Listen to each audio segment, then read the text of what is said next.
You know what I thought to myself? I thought I would hate to live and die and never know what would happen if I ever committed myself to anything.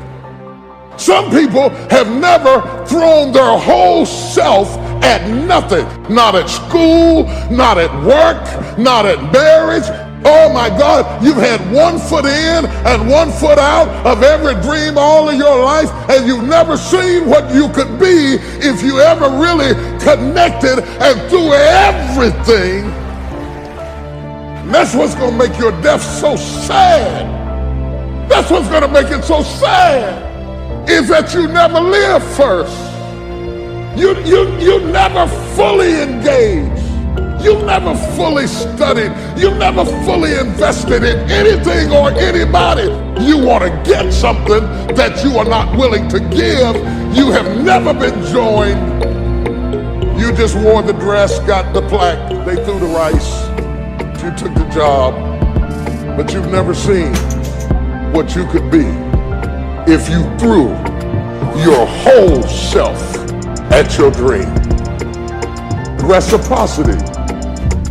What do you give back for what you get? Without reciprocity, no relationship will ever reach its apex, because you're not fully invested in anything you do, and you're getting older, and you're running out of time and running out of excuses and running out of people to blame. Wonder what would have happened in school if you'd been committed. Wonder what would have happened in your marriage if you'd been committed. If you'd have really thrown your whole self. You've always been casual and never been committed. Your life is a false advertisement. Your whole life is a facade. The whole thing is a fake. The whole thing is a front. Your whole life is a camouflage suit. And now you're getting older, and you'll never get to see what you could have been, because the cost of getting to see it is a commitment that you've never been willing to pay. You're trying to get somebody to fall in love with a you that you've never discovered yourself.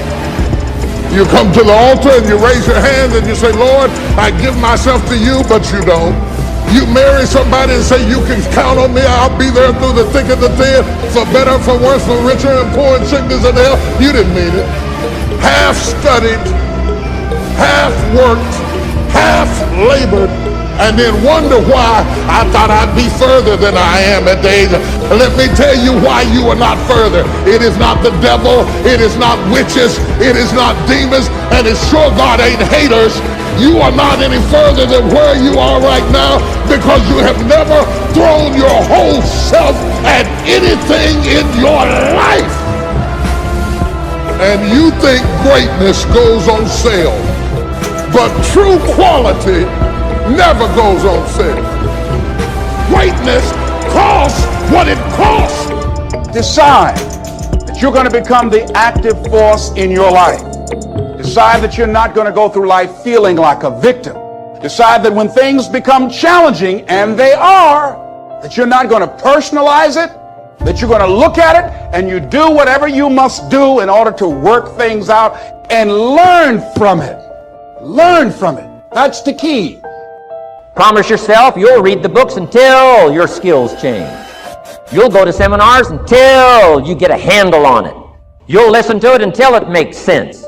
You'll go for it until you understand it. You'll practice it until you develop the skill. Never give up until, however long that is, step by step, piece by piece, book by book, word by word, apple by apple. Walk around the block, walk around the block. Go for it. Don't miss the chance to grow.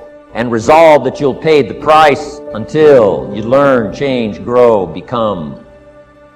Then you'll discover some of life's best treasures when you pay that price. In life, you will always be faced with a series of God-ordained opportunities, brilliantly disguised as problems and challenges. If you've lost your job, don't say that I've been laid off. Just say I've been given an opportunity by the universe to find my life work. Now you're taking it from a different perspective. Now you become an active force in your life.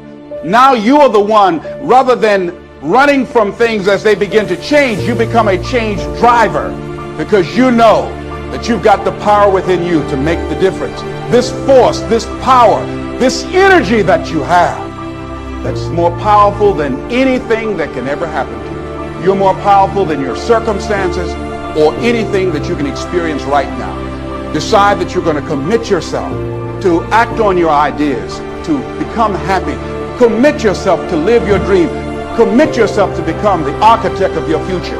And it really, as you begin to operate out of this consciousness, you begin to experience a different level of living in terms of commitment. He says, until one is committed, there is hesitancy, the chance to draw back, always ineffectiveness. See, until you are willing to jump out there.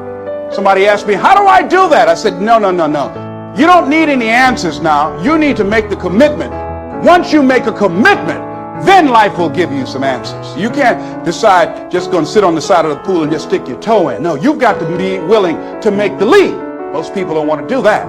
They want to sit on the side and say, tell me, is it cold out there? Is it rough out there? Come on out and see. See, no, you want to decide to make that commitment, because then that's when you become involved in the learning process. There's one elementary truth, the ignorance of which kills countless ideas and splendid plans, that the moment one commits oneself, then providence moves too. All sorts of things occur to help one that would never have otherwise occurred. Whatever you can do or dream you can do, begin it. Boldness has genius, power, magic in it. Begin it now. I read a book by Dr. Johnny Coleman that says, it works if you work it. And as you begin to look at your life, decide that you're going to start working on that dream. You're going to work and nurture that idea. Now, there will be people that will criticize you. There will be people that won't see it for you. But I say to you, don't let them turn you around. Don't let nobody turn you around. Because people will try and turn you around. Hello? People will try and turn you around. But when I heard Bob Mays out of Chicago sing that song, don't let nobody turn you around, that's real. Because that's why most people don't act on their dreams and ideas. That's why most people, when I'm talking with kids that are in institutions, and I said, what happened? Why did you give up working hard and making good grades? Well, they started teasing me. And they allowed that peer pressure to cause them to scale down their dreams and their ambitions. They started following the crowd. That's why many people don't do the things they want to do. A friend of mine, he wanted to become an actor all his life. He let someone convince him, you can't become an actor. You go out to Hollywood, they'll swallow you up. It's too competitive. Thousands of unemployed people out there. But then another friend of mine, Sheila Hall, and she decided at age 42, I'm going to live my dream. My son graduated from high school. She decided to make the plunge, to go to Hollywood. Quiet person, never had any experience in the area. And because she decided to make the commitment, she is now working on a one-woman show. And she's been getting support from everywhere because she was willing to make the commitment. This other guy is far more talented and skillful, but he wasn't willing to make the commitment. So he goes to work every day to a job that's making him sick because he doesn't have the guts or the boldness to stand up in life and say, I'm going to live my dream. I'm going to commit myself to live out what's in me. I heard Dr. Johnny Youngblood say, I must live what's in me. I said, why do you do this? He said, I got to do it. I got to do it. And I'm saying, find something in your life that you say, hey, it might not work out, but I got to do this. Why? Hey, it's the one thing I love. It's my peace. It's my thing. You don't understand it? It's all right. You better be committed or you ain't gonna make it. If you're not committed, you're not gonna make it. You have to be committed.